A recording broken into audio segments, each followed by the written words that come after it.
우리는 계속해서 바울의 증언에 함께 동참하고 있습니다. 바울은 벌써 마지막 증언을 하고 있는데 이번 증언은 아그리빠 왕과 또 많은 로마의 고관 대작들 앞에서 하고 있는 증언입니다. 그런데 이번 증언의 특징은 우리가 앞에서 살펴본 것처럼 바울은 굳이 이 청문회에 열심히 나설 필요가 없는 상황이었습니다. 앞선 여러 번의 증언들은 바울이 유죄냐 무죄냐, 바울이 사형을 당할 것이냐 말 것이냐를 염두에 둔 그 법정 재판이었기 때문에 바울이 열심히 해야 했었지만 이번 재판, 이번 청문회는 유죄냐 무죄냐를 앞두고 있는 재판이 아니었기 때문에 그냥 단순히 청문회였기 때문에 바울은 굳이 증언에 나설 필요가 없었습니다. 가만히 있어도 이미 바울은 로마 황제에게 상소한 상황이었기 때문에 가만히 있어도 로마까지 가게 되어 있는 것이었고 그들은 바울에게 유죄를 줄 수 있는 상황이 아니었습니다. 그럼에도 바울은 자신의 유무죄가 걸려 있었던 이전의 재판에서의 증언보다 훨씬 더 길게 증언하고 있는 것을 우리 26장을 통해서 볼 수 있습니다. 왜냐하면 이것은 바울 자신의 유무죄를 위해서 하는 자신을 위한 재판이 아니라 그리스도를 위한, 그리고 그 그리스도가 자신을 오늘 이 청문회에 참석하고 있는 고관 대작들에게 보냈음을 확신하기 때문에 바울은 더 길게, 더 자세하게 예수 그리스도를 소개하고 있습니다. 26장을 시작하면서 시작된 이 바울의 자기 변론은 자기를 변호하는 데 목적이 있지 않고 예수님을 소개하는 데 그 목적이 있었기 때문에 바울은 조금 더 열심히 청문회에 참여하고 있는 것입니다. 바울은 우리가 이미 살펴본 바 첫 번째는 자신의 어린 시절과 바리새인으로서의 신앙의 배경에 대해서 설명했고 지난주 두 번째 변론에서는 자신이 성도들을, 교회를 미친 듯이 박해했다라는 예전 예루살렘과 그리고 이방 외국에까지 열심히 자신이 교회를 박해하기에 이르렀다라는 자기 고백, 그리고 다메섹까지 가는 길이었다라는 것을 설명했습니다. 그리고 오늘은 이제 세 번째 변론인데 이 세 번째 변론에서는 다메섹으로 가고 있는 길에 있었던 자신의 회심과 사도로서의 부르심에 대해서 설명하고 있는 것입니다. 그리고 이 부분이 바울이 사실 여기에 모인 사람들에게 진짜로 얘기하고 싶었던 가장 중요한 부분이었을 것입니다. 왜냐하면 바울의 삶이 왜, 어떻게 송두리째 바뀌게 되었는지 설명하는 가장 중요한 부분이기 때문에 그렇습니다. 이전까지의 바울의 설명을 통해서 바울은 굉장히 유대인 중에 유력한 사람이었고 부귀영화를 다 누리는 사람이었고 학식이 풍성한 사람이었고 율법으로 흠이 없는 사람이었다는 것들을 살펴봤고 바울이 그렇게 자랑했던 그것이 왜 한순간에 아무것도 아닌 것이 되었는가를 오늘 본문을 통해서 바울이 설명하고 있는 것입니다. 이전까지의 바울의 삶을 정의 내리면 자신이 주인공이었고 자신이 승승장구하는 삶이었고 자신이 꿈꾸고 자신이 계획했던 대로 다 이루어지는 세상 말로는 굉장히 행복한 상황이었지만 바울은 그곳에 머물러 있지 않았고 비로소 예수 그리스도를 만나면서 예수 그리스도가 자신의 삶 가운데 주인이구나, 그리고 그리스도가 자신의 삶의 주인공이구나라는 것들을 깨닫게 되었기 때문에 그렇습니다. 우리가 바울이 예수 그리스도를 만나는 이 장면들을 보면서 바울이 예수님을 믿는다라고 했던 그 고백과 우리가 예수님을 믿는다라고 하는 고백 사이에 과연 질적으로, 양적으로 차이가 있지는 않을까라는 두려움이 우리 마음 가운데 들기도 합니다. 오늘날 많은 사람들이 예수님을 믿는다라고 이야기하는데 그들이, 그리고 우리가 예수님을 믿는다라고 했던 고백이 정말 바울이 예수님을 믿는다라고 했던 고백과 같은 고백인가라는 생각들이 든다는 거죠.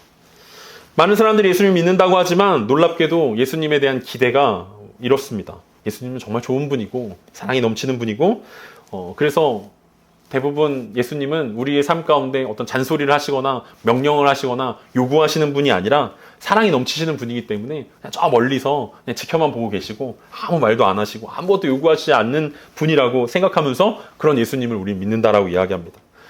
단지 우리가 필요해질 때 만나주시고 필요를 채워주시는 그런 분으로 생각하면서 우린 예수님을 믿는다라고 이야기하는 거죠. 그런데 우리가 말씀을 통해서 우리가 본 예수님은 그런 예수님이 절대 아니라는 사실들을 우리는 깨닫습니다. 그것은 우리가 만들어낸 예수님일 뿐이라는 거죠. 우리가 만들어낸 허상일 뿐입니다. 우리가 만들어낸 그런 허상인 하나님이라는 거죠. 하나님이 우리에게 요구하시는 것은 세상 가운데서 조금 친절하게 살아가고 자기 자신에 대해서 긍정적으로 생각하고 자신이 바라는 꿈을 실현시키기 위해서 열심히 노력해라. 이런 것은 하나님이 성경을 통해서 우리 가운데 말씀하시는 그런 하나님이 아니라는 것입니다. 그것이 기독교의 핵심 목적이라고 착각하면 우리의 믿음이 바울의 믿음과 어디가 같냐라고 했을 때 같은 구석이 하나도 없다라고 결론을 내릴 수밖에 없다라는 거죠. 내 행복과 내 평안과 내 개인적 성취가 성경이 말하는 신앙과는 거리가 너무 멀리 떨어져 있다는 것을 오늘 본문을 통해서 우리는 확인해 볼 수 있습니다. 그래서 우리는 오늘 바울의 고백을 통해서 진짜 기독교가 무엇인지, 그리고 진짜 믿는다라는 것이, 진짜 신앙한다라는 것이 무엇인지 다시 한번 우리의 마음들을 점검해 보는 시간이었으면 좋겠습니다. 오늘 본문 13절과 14절입니다. 왕이여 정오가 되어 길에서 보니 하늘로부터 해보다 더 밝은 빛이 나와 내 동행들을 둘러 비추는지라. 우리가 다 땅에 엎드려짐에 내가 소리를 들으니 히브리 말로 이르되 사울아 사울아 내가 어찌하여 나를 박해하느냐. 가시체를 뒷발질하기가 내게 고생이니라.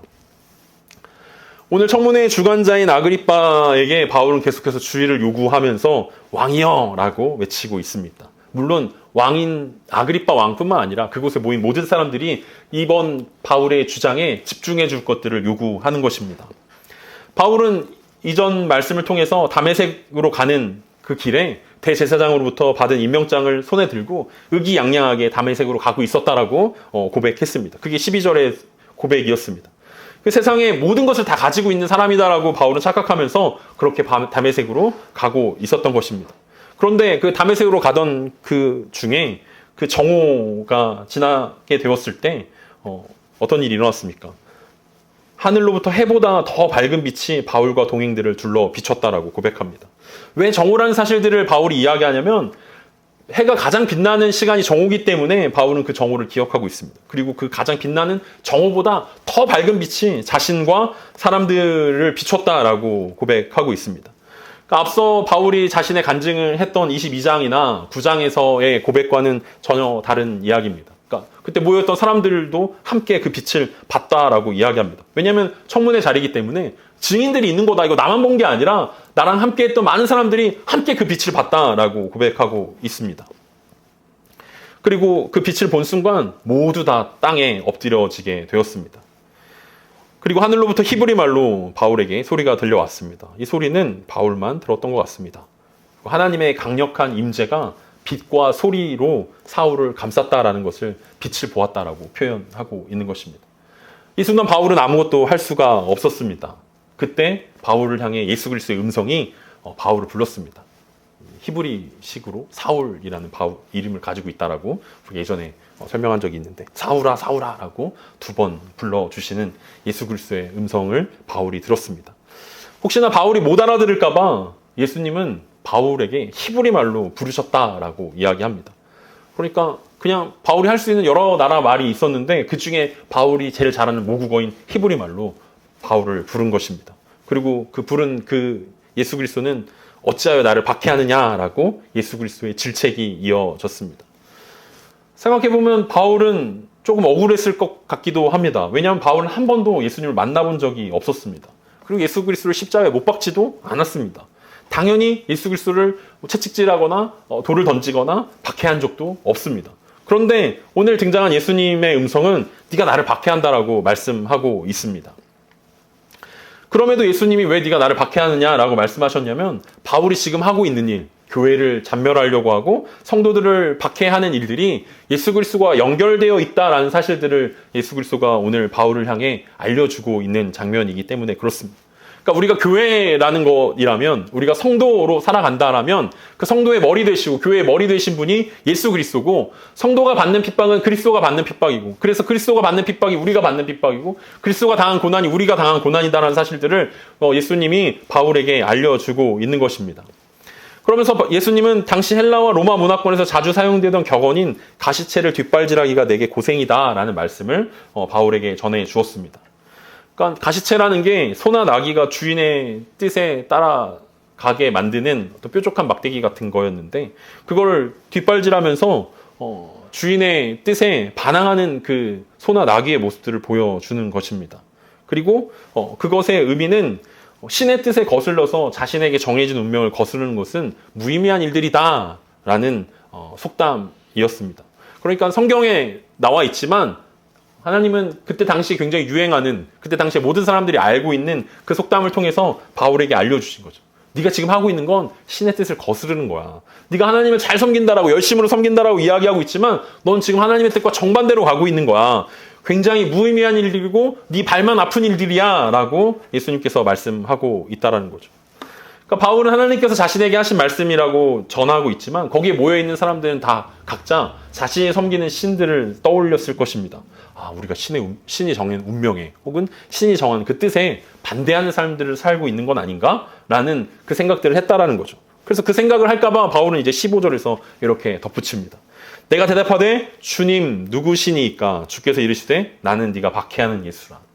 그러니까 이곳에 모여있는 많은 사람들이 각자가 자기가 섬기는 뭐 제우스라든지 뭐 아폴로라든지 각자가 자기가 섬기는 그 신의 뜻에 거슬리지 말아야지, 신을 노엽게 하지 말아야지 뭐 이런 생각들을 떠올리고 있었을 때 바울이 했던 얘기는 그 신은 그런 신들이 아니라 부활하신 예수 그리스도라는 사실들을 이야기하고 있는 것입니다. 바울은 엎드려진 채로 밝은 빛과 그 음성의 주인에게 누구신지 물었습니다. 그리고 바울은 그 음성의 주인이 바로 예수 그리스도, 부활하신 예수 그리스도라는 사실들을 알게 되었습니다. 이전까지 바울의 삶들을 정리하자면 바울은 사사기 21장 25절, 사사기의 결론에 나오는 이 21장 25절 말씀처럼 살았습니다. 그때 이스라엘의 왕이 없으므로 사람이 각기 자기의 소견에 옳은 대로 행하였더라. 그러니까 자기가 진짜 원하는 게 뭔지 몰랐고 자신이 진짜 잘하는 게 뭔지도 몰랐고 진짜 옳은 일이 무엇인지도 모른 채 그냥 자기 생각에 이게 옳은 거야, 이게 잘하는 거야, 이게 열심히 있는 거야, 이게 하나님을 사랑하는 거야 라고 생각하고 교회를 핍박했었는데 이제 그 하늘로부터 예수 그리스도, 부활하신 예수 그리스도의 음성을 들으면서 아, 이게 내 소견에 옳은 대로 했던 것이구나 라는 것들을 깨닫게 되었다는 거죠. 그래서 지금까지의 바울의 삶을 완전히 뒤흔들게 되었습니다. 자신은 꽤 하나님의 자녀답게 살고 있다라고 생각했습니다. 마지막 때의 부활에 대해서는 의심한 적이 없었지만 예수 그리스도가 메시아라던가 예수 그리스도가 부활했다라는 사실은 그는 도무지 믿을 수가 없었습니다. 그래서 그는 마음껏 예수 그리스도를 부인했고 예수 그리스도를 부정했고 예수 그리스도를 믿는 사람들을 박해했습니다. 있는 힘을 다해서 예수 그리스도를 밀어낸 것입니다. 마치 요나가 니느웨로 가기 싫어서 다시스로 가버렸던 것처럼 그는 할 수 있는 한 예수 그리스도로부터 멀리 도망쳐 갔던 것이고 멀리 떠나갔던 것이고 멀리 밀쳐내고 있었던 중입니다. 바울은 자신이 가지고 있는 젊음과 패기 그리고 지식과 권한을 사용해서 예수 그리스도를 박해했습니다. 그런데 그 예수님이 바울에게 찾아오신 것입니다. 어둠 가운데서 방황하는 바울에게 빛이 임하게 되었습니다. 그것은 바울이 피할 수 있거나 거절할 수 있는 것이 아니었습니다. 하나님의 전적인 은혜였고 하나님의 강력한 부르심이었습니다. 그래서 나중에 바울이 에베소서에서 너희가 그 은혜를 인하여 믿음으로 말미암아 구원 얻었다라고 이야기합니다. 은혜로 인한 것이다 라고 바울은 철저하게 하나님의 은혜를 강조하기도 합니다. 바울은 지금 꿈을 꾸고 있는 것도 아니었습니다. 환상을 보고 있는 것도 아니었습니다. 구약시대의 선지자들에게 하나님의 강력한 임재 가운데 하나님의 영광을 보았던 것처럼 바울도 똑같이 하나님의 부르심을 경험하고 있었던 것입니다. 하나님의 영광의 빛 가운데 바울은 자신이 그토록 자신하던 자신의 지혜와 지식과 경험과 세상의 권세와 명예와 즐거움과 행복 이 모든 것들이 한순간에 무너져 내리는 것들을 보게 되었습니다.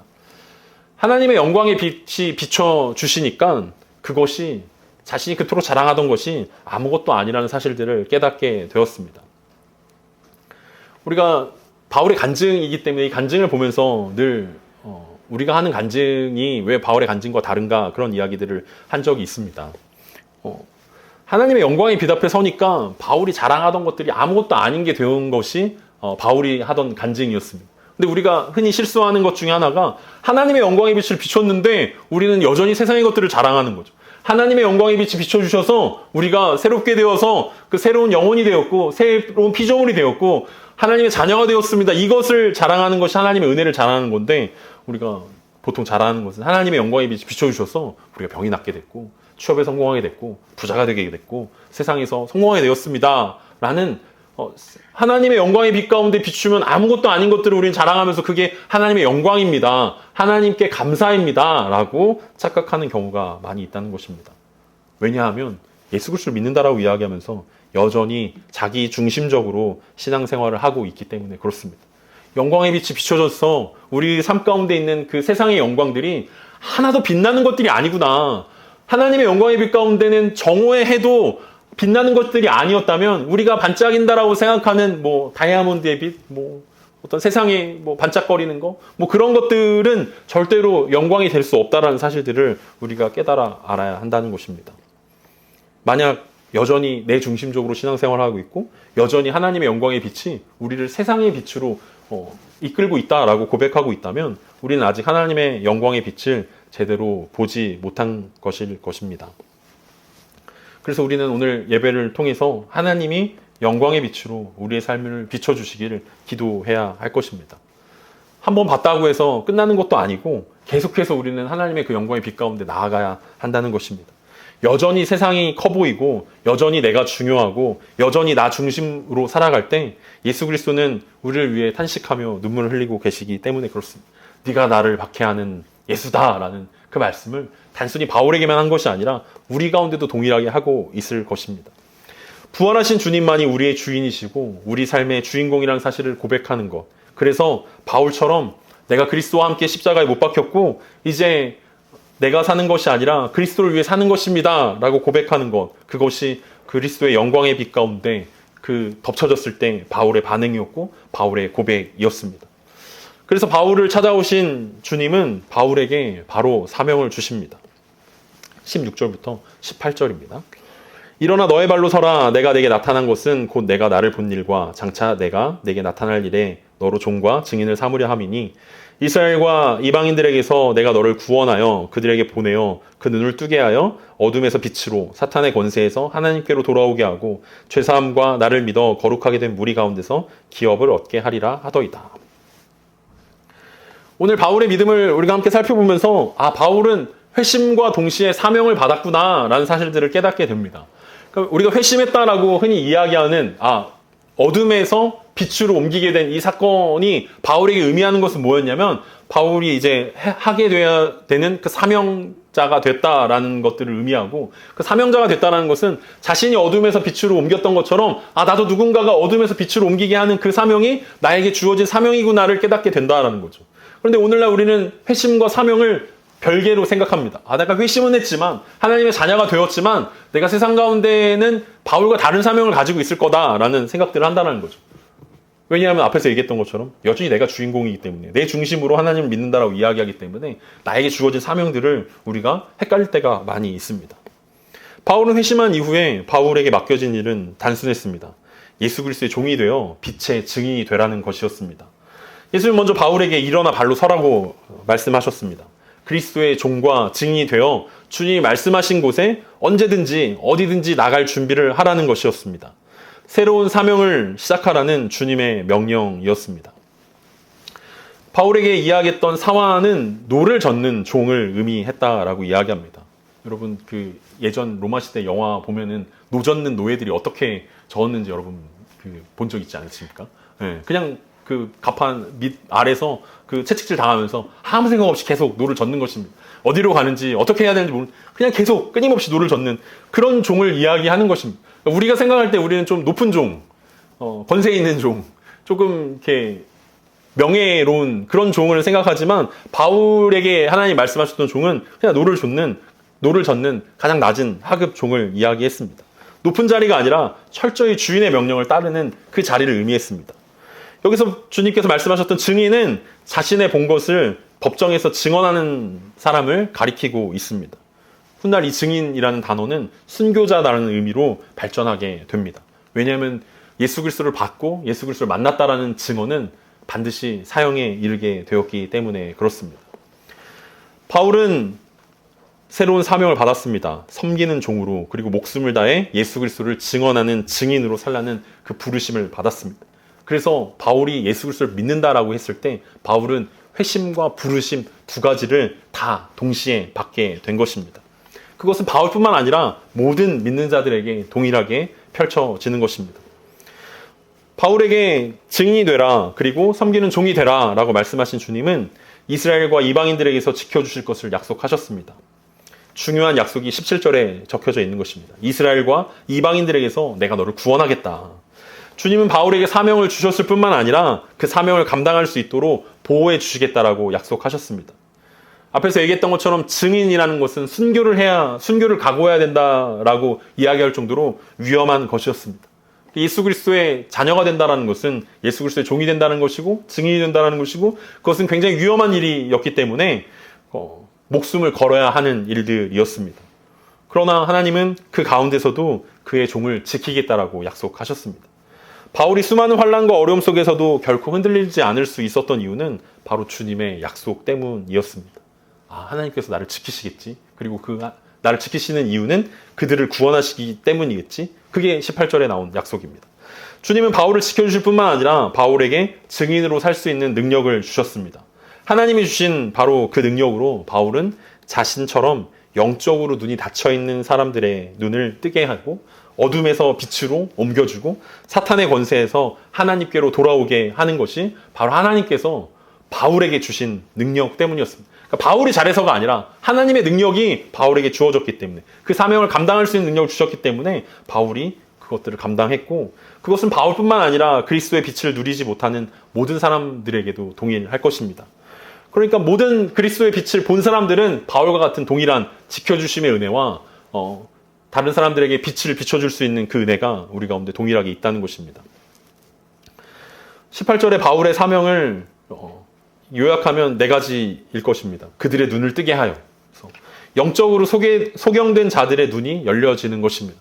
예수님이 공생의 기간 동안 많은 소경들을 고치시면서 예수님이 기대했던 것들은 이 사람이 못 보니까 이 사람이 나면서부터 못 봤으니까 긍휼히 여기시고 보게 한다. 물론 그런 부분도 있겠지만 예수님의 궁극적인 목표는 예수님의 빛 대신 예수 그리스도를 보면 육신의 눈으로 못 보는 것들이 영적인 눈으로 볼 수 있게 된다라는 거죠. 영안이 열리게 된다라는 것입니다. 세상의 기준과 세상의 눈으로 못 보는 것들을 하나님 나라의 기준으로 볼 수 있게 된다라는 것. 예수님께서는 그것들을 보여주시기 원했던 것입니다. 두 번째는 어둠에서 빛으로 옮기게 된다라는 거죠.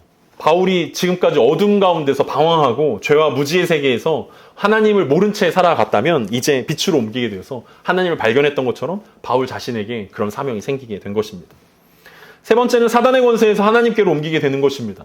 이전까지는 바울이 사탄의 지배를 받고 사탄의 통치를 받고 있었다면 이제 예수 그리스도의 영광의 빛을 본 이후에는 누가 자신의 통치자고 누가 자신의 주인인지 알게 되는 것입니다. 이제 더 이상 사탄의 나라를 위해서 싸울 필요가 없는 것입니다. 하나님의 나라를 꿈꾸고 하나님의 나라를 세워가는 그 일들이 일어나는 것입니다. 마지막 4번째로 죄사함과 기업을 얻게 되는 것입니다. 궁극적으로 구원을 얻는다라는 것은 하나님의 나라를 상속받는다는 것이고 이 기업이라는 것은 하나님의 나라를 유업으로 받는다는 뜻을 의미하고 있습니다. 이것이 바울에게만 해당되는 것이 아니라 바울에게 이것을 유대인들에게 그리고 이방인들에게 전해야 된다라는 사명을 바울에게 주신 것입니다. 이곳에 바울의 청문회 장소에 함께하고 있는 모든 사람들에게 공통적으로 해당되어지는 말씀이라는 거죠. 이전까지는 유대인들만 구원을 얻는다라고 생각했고 유대인들만 하나님의 자녀라고 생각했는데 예수 그리스도의 부활 때문에 이제 모든 이방 민족들에게 이 구원의 복음들이 전파되어졌다는 것을 바울은 자신의 전도여행을 통해서 실질적으로 보여준 적이 있었습니다. 그래서 단순히 바울의 사명은 교회를 세우는 것이 아니라 하나님 나라의 백성들을 세우는 것이었음을 우리는 알 수 있습니다. 어둠에서 빛으로 옮겨진 빛 대신 주님의 은혜를 찬양하는 것이고 그 찬양하는 사람들을 만드는 것이고 주님을 예배할 수밖에 없는 사람들을 만들어내는 것입니다. 그래서 에베소서에서는 바울이 너희가 전에는 어둠이던 이제는 주 안에서 빛이라 빛의 자녀들처럼 행하라 라고 말했던 것처럼 빛된 사람은 빛의 자녀들처럼 행하는 것이고 빛이 아직 안 된 어둠에 속해 있는 사람들에게 빛을 전해야 되는 사명이 자연스럽게 생겨난다라고 말씀을 전했던 것입니다. 예수 그리스도의 영광의 빛을 맛본 사람들은 다시 어둠의 자녀로 살 수 없습니다. 왜냐하면 하나님의 영광의 크기와 무게가 세상의 영광의 크기와 무게랑 비교할 수 없기 때문에 그렇습니다. 하나님의 영광의 빛을 보게 되면 세상이 시시해 보일 수밖에 없습니다. 세상의 영광이 아무것도 아니게 느껴질 수밖에 없습니다. 세상이 위협하는 게 우습게 여겨집니다. 그래서 초대교회 성도들이 자신의 목숨을 기쁨으로 드릴 수 있었던 것이 세상은 목숨만 죽일 수 있지만 영혼을 손댈 수 있는 것은 하나님밖에 없기 때문에 그렇습니다. 세상이 돈으로 우리를 위협하고, 세상이 권력으로 우리를 위협하고, 세상이 사람들의 목소리로, 여론으로, 온갖 세상이 동원할 수 있는 세상의 영광으로 우리에게 뭐라 하지만 하나님의 영광의 빛 가운데 거하게 된다면 우리는 아무것도 아닌 것처럼 느끼게 될 것입니다. 그리고 그것이 전부다라고 생각했던 바울에게 예수 그리스도의 빛이 비춰져서 바울의 삶을 바꿨다면 세상 가운데 세상의 빛이 전부다라고 생각하는 그들에게 반드시 예수 그리스도의 빛이 필요할 것입니다. 말씀 마무리하면서 요한복음 8장 12절 우리가 예배를 시작하면서 읽었던 말씀을 보고 마무리하도록 하겠습니다. 예수께서 또 말씀하여 이르시되 나는 세상의 빛이니 나를 따르는 자는 어둠에 다니지 아니하고 생명의 빛을 얻으리라. 세상의 빛을 자랑했던 바울에게 햇빛보다 더 밝은 예수 그리스도의 빛이 비춰졌을 때 세상의 것이 아무것도 아닌 것처럼 배설물처럼 여겨지게 되었다면 오늘 우리 가운데 예수 그리스도의 영광의 빛이 오늘을 살아가는 우리 가운데도 필요할 것입니다. 우리가 그리스도의 영광의 빛을 더 보길 원한다라고 하나님께 고백할 수 있는 저와 여러분 되었으면 좋겠습니다. 그 영광의 빛 가운데 우리가 거할 때 세상이 우리를 위협하고 세상이 우리를 협박하고 세상이 우리 가운데 아무것도 아니다라고 이야기할 때 우리가 자신 있게 이야기할 수 있는 것은 우리는 하나님의 자녀다라는 것입니다. 우리는 하나님의 나라를 유업으로 받은 사람이다라고 이야기하는 것입니다. 우리는 세상이 보지 못하는 것들을 보는 사람이다라고 고백하는 것입니다. 그것이 바울이 예수 그리스도를 만나고 믿었다라고 고백할 때 나타났던 일들일 것입니다. 오늘을 살아가면서 우리도 회심과 부르심 두 가지가 동시에 일어나고 있습니다. 하나님의 은혜를 고백하고 예수님을 믿는다라고 이야기하는 것은 우리가 하나님의 자녀가 됐다라는 거고, 바울처럼 증인으로서 세상 가운데 나아가 보냄을 받았다라는 사실들임을 기억하면서 이번 한 주를 살아가면서 우리는 주님의 자녀답게 살아갈 수 있길 원합니다. 그리고 주님의 증인답게, 증인의 예수 그리스도의 종답게 세상 가운데서 그리스도의 영광의 빛을 증언할 수 있는 저와 여러분 되었으면 좋겠습니다. 주님의 빛 앞에서는 세상은 아무것도 아닙니다.